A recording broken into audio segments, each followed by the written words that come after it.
Hello, yes sir. अभी clear आ रही है आवाज? यस सर, आ रही है।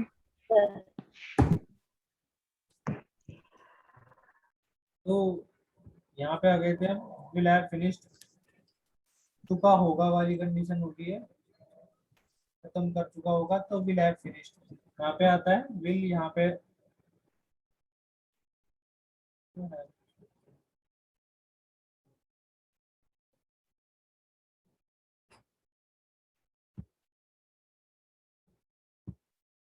फिर से नहीं आ रही है सर।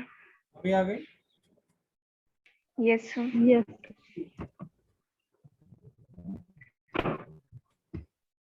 तो विल हैव फिनिश्ड, यहाँ पे हैव आएगा, चुका है वाली कंडीशन है। विल यहाँ पे ऑक्सिलरी वर्ब है। फिनिश यहाँ पे वर्ब की थर्ड फॉर्म आती है, फ्यूचर परफेक्ट या पास्ट परफेक्ट हो या प्रेजेंट परफेक्ट हो। परफेक्ट टेंस जितने भी होते हैं उनमें वर्ब की थर्ड फॉर्म आती है। Even in the negative and interrogative sentence, अगर नेगेटिव या इंटरोगेटिव सेंटेंस भी हो तभी वर्ब की थर्ड फॉर्म ही आती है। परफेक्ट टेंसेस में हमेशा याद रखिए, चाहे वो पास्ट परफेक्ट हो, चाहे प्रेजेंट परफेक्ट हो, चाहे future perfect. Okay, yes sir. तो फिर आ गया यहाँ पे प्रेजेंट परफेक्ट कॉन्टिन्यूअस, इतने टाइम से कर रहा है, इतने टाइम से खत्म कर रहा है। तो मतलब ये क्या है कि इसमें ये जो सेंटेंसेस होते हैं सेम, जो कॉन्टिन्यूअस टेंसेस होते हैं सेम वैसे वाले होते हैं, बट इसमें डिफरेंस क्या होता है, इनमें टाइम की कंडीशन आ जाती है। टाइम भी दिया होता है, डेफिनिट दिया होगा या इनडेफिनिट दिया होगा। Either there will be definite time period given और इनडेफिनिट, तो कोई सी भी तरीके से दिया हुआ हो सकता है। तो बस यही फर्क होता है, जो कॉन्टिन्यूअस टेंस होते हैं प्रोग्रेसिव टेंस और परफेक्ट प्रोग्रेसिव जो होते हैं, ठीक है, इनमें टाइम दिया होता है। तो जैसे प्रेजेंट परफेक्ट कॉन्टिन्यूअस की बात करें तो इसमें जो हेल्पिंग वर्ब आती है हैज या हैव आएगी, वो सब्जेक्ट के अकॉर्डिंग आती है। सिंगुलर सब्जेक्ट होगा तो हैज आएगी, प्लूरल सब्जेक्ट होगा तो हैव आएगी। बी ऑनगोइंग कंडीशन है, टाइम के साथ हो रही है, तो रहा है, इतने टाइम से खत्म कर सर रहा फिर है। से कट गई वॉइस। हेलो, अभी भी नहीं आ रही है? सर आ रही है सर।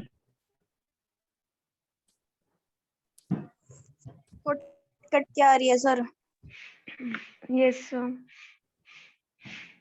मैंने दूसरा इंटरनेट कनेक्शन यूज कर रहा हूँ, अब मैं पहले दूसरा कर रहा था, अभी भी दिक्कत हो रही है। आई डोंट नो ये जूम में प्रॉब्लम हो रही है या क्या हो रहा है।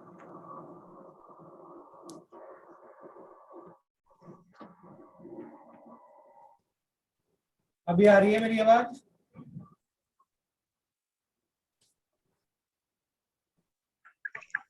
हेलो, सर आ रही है, नो बीच बीच से सर। कट जा रही है, क्या आ रही है? सब कट जा रही है। क्या हो रहा है? सर कट रही है बीच में, आपकी कट आवाज जाती है सर, क्लियर एक नहीं आ रही। बार आती है और फिर नहीं। अच्छा, बीच बीच में कट रही है, चलो एक सेकंड रुको।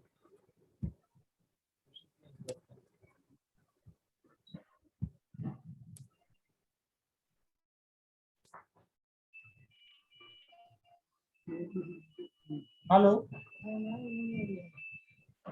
Yes sir. अभी आ रही है? Yes sir. Yes sir. Yes sir आ रही है। तो यहाँ पे क्या कंडीशन होती है, इतने टाइम से कर रहा है, यहाँ पे इतने टाइम से कर रहा था, यहाँ पे इतने टाइम से कर रहा होगा। तो यहाँ पे जो हेल्पिंग वर्ब आती है हैज या हैव, हैज कब आएगी, जब सिंगुलर सब्जेक्ट होगा, हैव कब आएगी, जब प्लूरल सब्जेक्ट होगा। बीन आता है, रहा है वाली कंडीशन है तो बीन आएगा, और टाइम कंडीशन दी हुई है। वर्ब की जो फर्स्ट फॉर्म है उसमें आईएनजी लगेगा, यहाँ पे हेल्पिंग वर्ब हैड आएगी, बीन आएगा क्योंकि रनिंग कंडीशन में है। फिर इसके साथ जो वर्ब की फर्स्ट फॉर्म है उसमें फिर यहाँ पे भी आईएनजी लगेगा।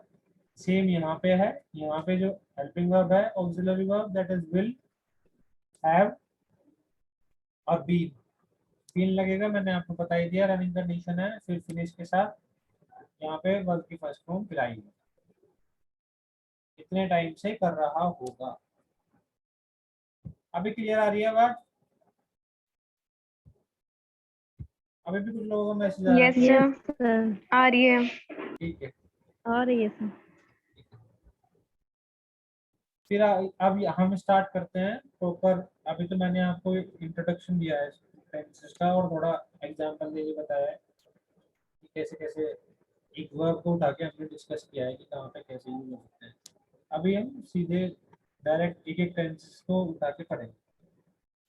ये प्रेजेंट इंडेफिनिट है, तो प्रेजेंट इंडेफिनिट में जाता है, खाता है, पीता है वाली कंडीशन होती है, मतलब हाँ, तो वर्ब की जो फर्स्ट फॉर्म है उसमें एस या ईएस लगता है अगर असर्टिव सेंटेंसेस है तो। असर्टिव मतलब पॉजिटिव, नॉर्मल अफर्मेटिव सेंटेंसेस जो होते हैं।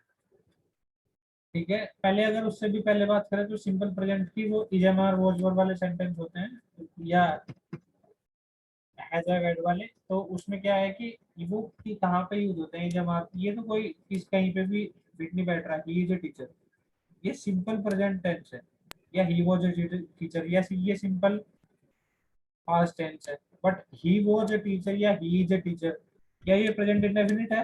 या ये कोई से भी जितने 12 टेंसेस की बात करी है उनमें से कोई है ही नहीं, ये उनमें से कोई भी नहीं है, ये एक सिंपल प्रेजेंट टेंस है। या ही वाज अ टीचर होता तो ये सिंपल पास्ट टेंस होता, simple past. We are not talking about present indefinite, we are talking about simple present या सिंपल पास्ट। सिंपल पास्ट क्या होता है? जिनमें इजमार जो है हेल्पिंग वर्ब आती है सीधे सीधे, और फिर उसके बाद ये या तो किसी प्रोफेशन के बारे में बताती है, या किसी की कास्ट के बारे में, स्टेटस के बारे में, रिलेशन के बारे में बताती है, नेशनैलिटी के बारे में बताती है, किसी की प्रेजेंस के बारे में बताती है, कोई कहाँ पे मौजूद है, या डेजिग्नेशन पद के बारे में बताती है, या पोजेशंस के बारे में बताती है, किसके पास क्या है। तो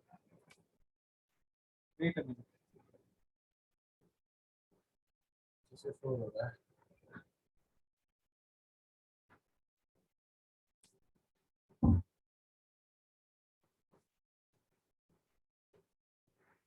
ही इज अ टीचर, तो ये एक नॉर्मल टेंस है, ही इज अ टीचर। मेरे पीछे से आपको आवाज आ रही है क्या कुछ? No sir. Yes no sir. Sir हाँ सर जी, कट कट के आ रही है बहुत ज्यादा। फिर से कट के आ रही है।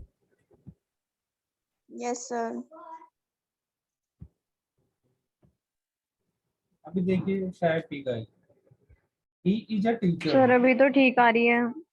हाँ तो ठीक आएगी। वो बीच में मैं अगर खड़ा होकर इधर उधर होता हूँ तो फिर होती है, इंटरप्शन होती है। तो ही इज अ टीचर, ये सिंपल प्रेजेंट टेंस है, इसमें क्या होगा, एक हेल्पिंग वर्ब दी है और फिर उसके बाद उसका प्रोफेशन बताया है, क्या है वो, ए टीचर। तो ये इस तरह के जो टेंसेस होते हैं वो सिंपल प्रेजेंट, या ही वाज अ टीचर ये हो गया सिंपल पास्ट। तो जो 12 जो टेंसेस की हमने बात करी थी उनमें से ये कोई भी नहीं है 12 टेंसेस में से। ठीक है, ये एक सिंपल प्रेजेंट हो सकता है या सिंपल पास्ट हो सकता है। I am an OBC candidate, an तो इसलिए लगा है, ये तो ओबीसी क्योंकि ये वो जो है ये वोवल है, वोवल से पहले एन लगता है, तो ये तो सिंपल है। यहाँ पे एम ये हेल्पिंग वर्ब है, और ओबीसी कैंडिडेट, ओबीसी कैंडिडेट की बात हो रही है, तो पास्ट की बात हो रही है यहाँ पे। तो ये एक सिंपल प्रेजेंट टेंस है, तो ऐसे टेंसेस किसी से भी टेंस से रिलेट नहीं करते। ये जो 12 टेंसेस की हमने बात करी है तो सिंपल प्रेजेंट हो सकते हैं या सिंपल पास्ट हो सकते हैं। आगे यहाँ से पहला टेंस हमारा शुरू होता है प्रेजेंट इंडेफिनिट, जिनकी हम बात कर रहे थे बेसिकली। प्रेजेंट इंडेफिनिट में क्या होता है, अगर वर्ब की फर्स्ट फॉर्म तो आएगी आएगी, उसके साथ अगर सिंगुलर सब्जेक्ट होगा तो वर्ब की फर्स्ट फॉर्म में या तो एस लगेगा या ई एस लगेगा, वो अकॉर्डिंगली देख के लगता है। अफर्मेटिव सेंटेंस अगर होंगे तो अफर्मेटिव का मतलब होता है अगर सेंटेंस पॉजिटिव है, नॉर्मल सेंटेंस अगर बन रहा है, जैसे ये नीचे सेंटेंस दिया है, students waste their time on mobiles, ये स्टूडेंट्स की बात हो रही है, ये प्लूरल है यहाँ पे, देखो ये प्लूरल की बात हो रही है यहाँ पे, प्लूरल सब्जेक्ट हो यू या आई, इसमें वर्ब की फर्स्ट फॉर्म है खाली वही लगेगी, SAES नहीं लगता है अफर्मेटिव सेंटेंसेस में भी। दूसरा अगर नेगेटिव है तो डज नॉट आता है सिंगुलर के साथ, फिर वर्ब की फर्स्ट फॉर्म, उसमें भी SAES नहीं लगता है। अगर प्लूरल है तो उसमें जो हेल्पिंग वर्ब आती है वो डू आती है, और सिंगुलर में डज आती है नेगेशन के साथ नेगेटिव सेंटेंस में, और वर्ब की जो आएगी फर्स्ट फॉर्म आएगी। तो यहाँ पे देखिए आप पूरा सेंटेंस कैसे बनता है। सब्जेक्ट आता है, फिर वर्ब की फर्स्ट फॉर्म आती है, SAES आता है वर्ब के साथ, फिर बाकी सेंटेंस बनता है। तो फिर सब्जेक्ट अगर नेगेटिव सेंटेंस है डू या डज आएगा, ये सब्जेक्ट के अकॉर्डिंग आएगा। अगर प्लूरल सब्जेक्ट होगा तो डू आएगा, सिंगुलर होगा तो डज आएगा। फिर आएगा नेगेशन नॉट वर्ब की फर्स्ट फॉर्म। तो अगर क्वेश्चन ऐसे दिया है इंटरोगेटिव है तो क्वेश्चन वर्ड आ जाएगा पहले। क्वेश्चन वर्ड आपको सारे बता ही चुका हूँ कौन कौन से होते हैं क्वेश्चन वर्ड्स। फिर डू या डज हेल्पिंग वर्ब, ये फिर से उसी के अकॉर्डिंग आती है, सब्जेक्ट के अकॉर्डिंग। सब्जेक्ट जैसा भी है, प्लूरल सिंगुलर, प्लूरल है तो डू आएगा, सिंगुलर है तो डज आएगा। फिर नेगेशन नोट, अगर नोट भी दिया है उसमें, फिर वर्ब की first form plus rest of the sentence. तो जैसे हम इसका ये देख लेते हैं, एग्जांपल्स देख लेते हैं। Students waste their time on mobiles, छात्र या छात्राएं अपना समय मोबाइल पर बर्बाद करते हैं। तो यहाँ पे स्टूडेंट्स, ये मुझे बताएगा वो ये प्लूरल है या सिंगुलर है।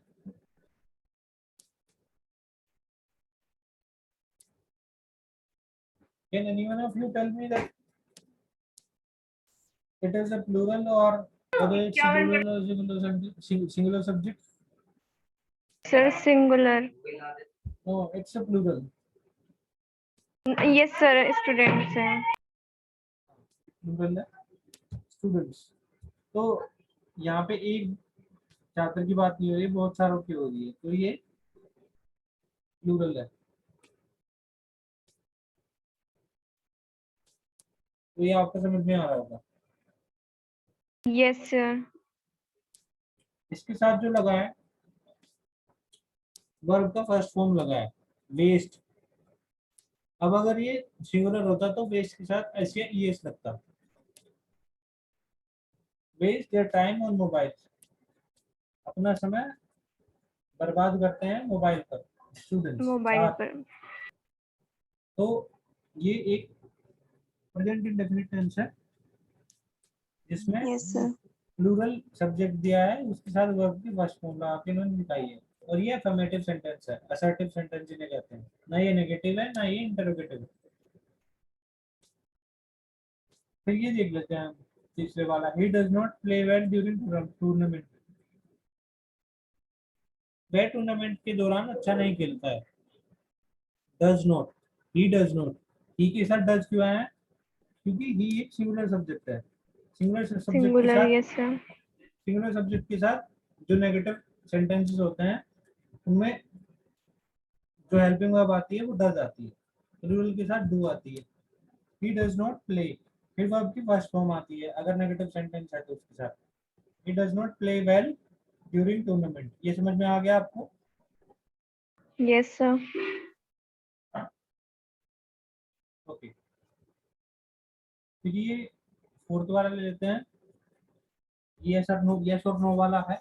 क्या पहले आया है इसमें,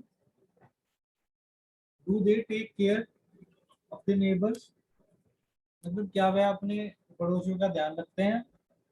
तो डू में जो हेल्पिंग वर्ब है पहले आ गई। Sir, plural है ना ये तो.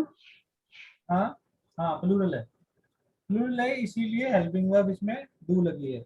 अगर अगर सिंगुलर होता तो हेल्पिंग वर्ब लगती डज। Does. हाँ, फिर इसमें जो वर्ब की आई है, क्योंकि इंटरोगेटिव सेंटेंस है और इंटरोगेटिव बिना होता तो ऑन द फर्स्ट हैंड ये एक प्लूरल सब्जेक्ट के साथ शुरू हो रहा है। तो प्लूरल हो या इंटरोगेटिव हो, दोनों ही कंडीशन में SAES नहीं लगता है। तो यहाँ पे जो वर्ब की फॉर्म आई है वो आई है first take, do they take care of the neighbours, क्या वे अपने पड़ोसियों का ध्यान रखते हैं? ये समझ में आ गया? Yes, sir.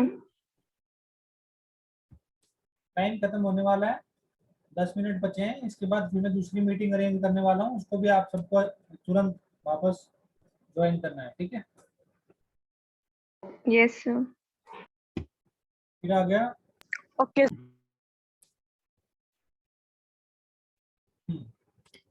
ठीक है।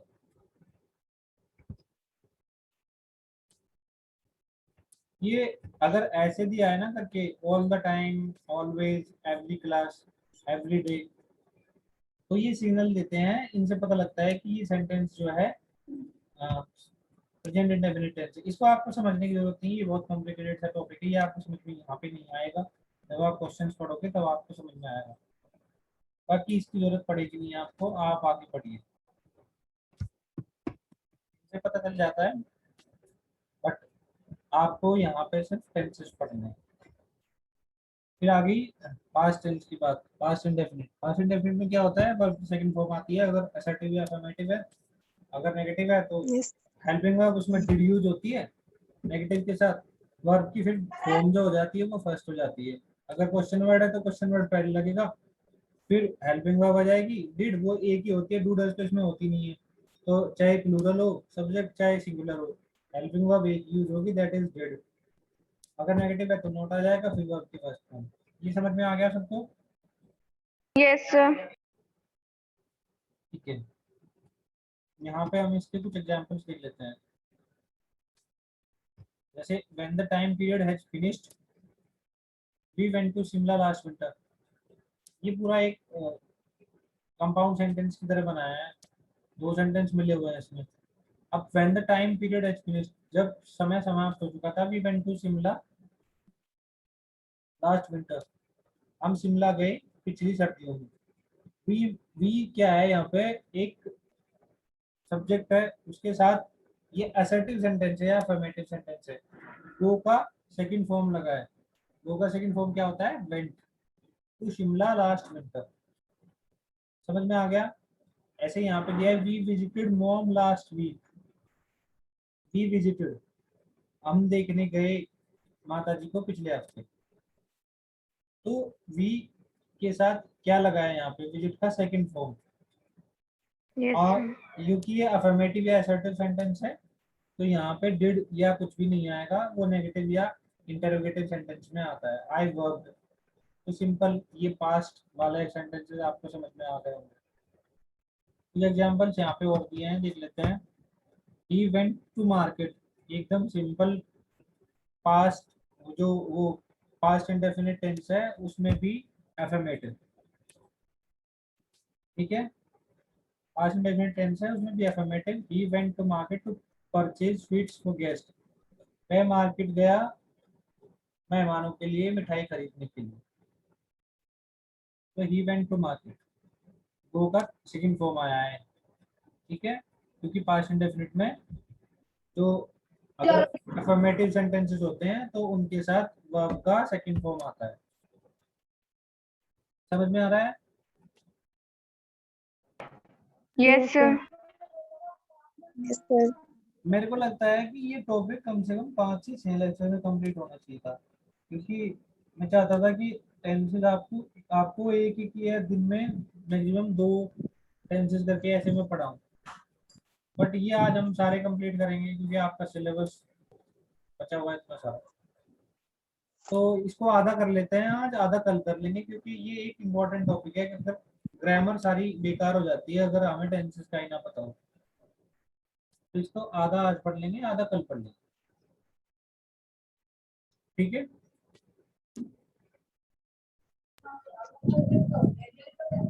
Yes, sir. दे लेंट मनी, दे लेंट मी सम मनी, पीछे से बहुत शोर हो रहा है, बंद करिए, Anuradha Saini.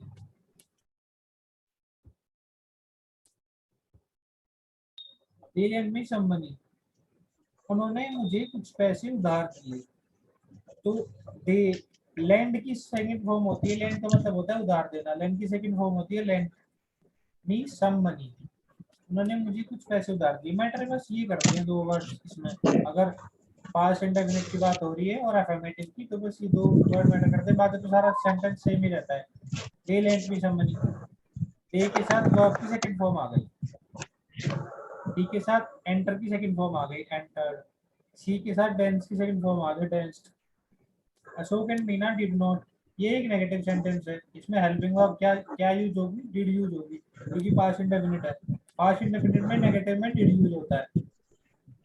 Did not complain to principal, और जैसे ही नेगेटिव या इंटरोगेटिव सेंटेंस बनता है पास्ट इंडेफिनिट में, तो तुरंत वर्ब की फर्स्ट फॉर्म यूज होती है, सेकंड फॉर्म यूज नहीं होगी वहां पे। Ashok and Meena did not complain to principal, Ashok and Meena ने और मीना ने प्रधानाध्यापक से शिकायत नहीं की।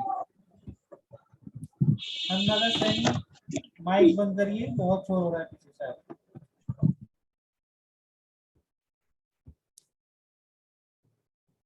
फिर ये we did not won the match,